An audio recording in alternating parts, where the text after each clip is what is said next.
இந்த வீடியோவில் நம்ம எதை பற்றி பார்க்க போகிறோம்னா, நம்ம சாய் அமுக்கிய மியூசிக்கில் அடுத்த லைனப்பில் வரப்போகிற மூவிஸை பற்றி தான் பார்க்க போகிறோம். முதல்ல பார்க்க போகிறது, இவர் இப்போ கருப்பு படத்துக்கு மியூசிக் போட்டிருக்காரு. நான் அந்த வீடியோ போடுறது காரணமும் இவர் போட்டு இந்த கருப்பு பட பிஜிஎம் தான் காரணம். நான் டியூடு பட மியூசிக் கேட்டு கூட கொஞ்சம் ரொம்ப கிண்டல் பண்ணிகிட்டு இருந்தேன். ஆனால் கருப்பு படத்தில் அப்படி இல்லைங்க, தலைமை மிரட்டி விட்டான்.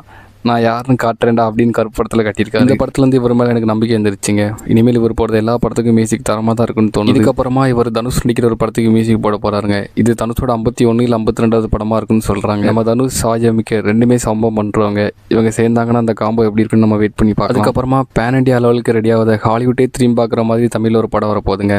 அதாங்க நம்ம அட்லி டைரக்ஷனில் அல்லு அர்ஜுன் நடிக்கிற ராக்கா படம். இந்த படத்துக்கு தமிழ்நாட்டில் ஒரு பெரிய எதிர்பார்ப்பே இருக்குங்க. எல்லா லாங்குவேஜில் படத்தில் மட்டும் இவர் சாங் மட்டும் கொஞ்சம் தனித்துவமாக தெரிஞ்சுட்டுனா போதுங்க.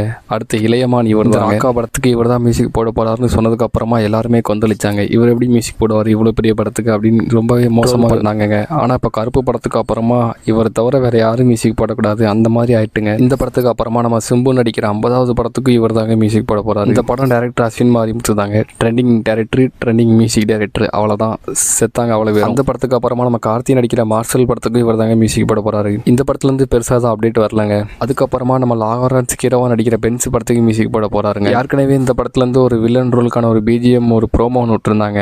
அதிலே தலைமை செதுக்கிட்டாங்க. அப்போ யாருக்குமே அந்த மியூசிக் பிடிக்கல. ஆனால் இப்போ நான் ரிட்டர்ன் ஆஃப் கேட்கும்போது வெறித்தனமாக இருக்குங்க. இந்த படம் பிஜிஎம் மட்டும் வெறித்தனமாக ஆயிட்டுனா அடுத்து எல்சியில் வர எல்லா படத்துக்கும் இவர் தாங்க மியூசிக் போடுற மாதிரி இருக்கும்னு நினைக்கிறேன். பென்ஸ் படம் முடிச்சதுக்கு அப்புறமா நம்ம துருவ் விக்ரம் நடிக்கிற ஒரு படத்துக்காண்டி அவர் பிஜிஎம் போட போறாருங்க. இந்த படத்துலேருந்து இன்னும் எந்த ஒரு அப்டேட்டும் வரல. ஆனால் இந்த படத்துக்கு இவர் தாங்க மியூசிக் பண்ண போறாரு. இவ்வளோ படங்களுக்கு மியூசிக் பண்ணதுக்கு அப்புறமா அவர் ஒரு ஆல்பம் சாங் பண்ண போறாங்க. அவர் ரீசெண்டாக பண்ண இப்போ பவளமொழி சாங்கே வேற லெவலில் போயிடுச்சுங்க. இவ்வளோ படம் கம்ப்ளீட் பண்ணதுக்கு அப்புறமா அவர் பண்ணுற ஆல்பம் சாங்குக்கு ஒரு பெரிய கூட்டமே வந்துருங்க. நம்ம சாய் அபிஷேகருக்கு இவ்வளோ படம் வெயிட்டிங்கில் இருக்குங்க. தலைமை ஒத்தாளாக இருந்து இவ்வளோ படத்துக்கு என்ன மாதிரி நான் சம்பவம் பண்ண போறனோ ரொம்பவே ஆர்வமாக இருக்குங்க. இவர் அடுத்தடுத்த பிஜிஎம் என்ன மாதிரி கொடுக்க போறாருன்னு நினைச்சா. இந்த மாதிரி சினிமா அப்டேட்ஸ்க்கு நம்ம சேனல் ஒன்றும் சப்ஸ்கிரைப் பண்ணலன்னா சப்ஸ்கிரைப் பண்ணிக்கோங்க. இந்த வீடியோ பிடிச்சிருந்தா லைக் பண்ணுங்க.